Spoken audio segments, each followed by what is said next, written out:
Crazy Rocket, now available on PMBet.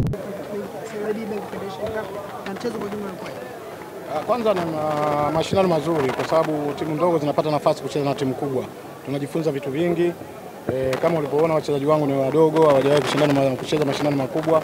Wamecheza na timu kubwa kabisa hii, sio level yetu, lakini hawakuwa na uoga kwa kiasi hicho. Kwa hiyo haya yanatakiwa yaendelezwe kwa sababu yanatupa nafasi na sisi. Lakini tukizungumzia mchezo wa leo, Yanga hawakuweka kikosi chao chote, lakini wameonyesha mchezo mzuri. Na namshukuru Mwenyezi Mungu, si kwao wala kwetu ambapo tumepata majeruhi. Na sisi vijana wetu wamecheza vizuri kama ambapo tuliwaelekeza. Tulikuwa naona tukae nyuma, tuache wacheze kwa sababu tukitaka kupambana nao hatuwawezi. Mwalimu, ukiachana wametekeleza kwa 80%. Unajua kwenye mpira huwezi kutekeleza kwa 100%. Kwa 80%, kwanza fitness yao umeiona ni nzuri, kwa sababu kama tusingekuwa fiti pamoja na kwamba kukaa nyuma bado wangeweza kutufunga. Lakini la pili, mbinu ya ukabaji. Tungekuwa tunafanya makosa mengi wangetufunga kwa faulo. Unaona hawajafunga magoli ya faulo pale mbele. Kwa hiyo wametekeleza kwa 80%. Kupitia ni kwamba sisi tuko kwenye nafasi mbaya kwenye championship na niliingia katikati wakiwa nafasi ya 8 na kadiri ninavyo struggle, lakini bado wale walioko juu yangu na wao wanashinda. Lakini kwa sababu nina michezo 5 nyumbani na nina pointi 40, na matumaini naweza nikasogea nikaingia kwenye playoff. Kocha, mabadiliko ya Sada kuna namna kama yaliathiri unaona hilo wakati tunaendelea kufanya mabadiliko, kwa sababu kutoka ikawapa nafasi kubwa Yanga kucheza.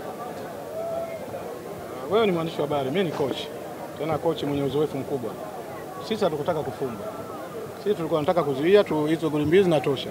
Na niliingiza watu kwa ajili ya kukaba. Kwa hiyo wewe ulikuwa unafikiria tucheze tushinde. Unashindaje pale? Unashindaje mbele ya Yanga?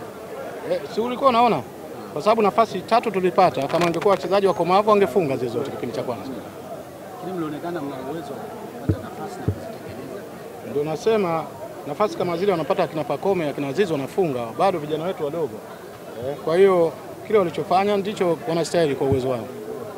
Kuna namna kwenye mchezo wa leo timu imeonyesha komavu hadi kwa maana jinsi ambavyo walikuwa wanacheza kwa kujiamini. Ni kipi ambacho ulizungumza na wachezaji wako hasa walipoingia kwenye kipindi cha kwanza? Wanacheza kwa kujiamini sana.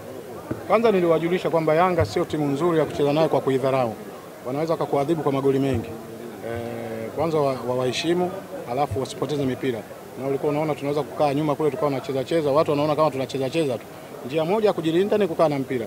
Kwa hiyo na wao walitekeleza hilo.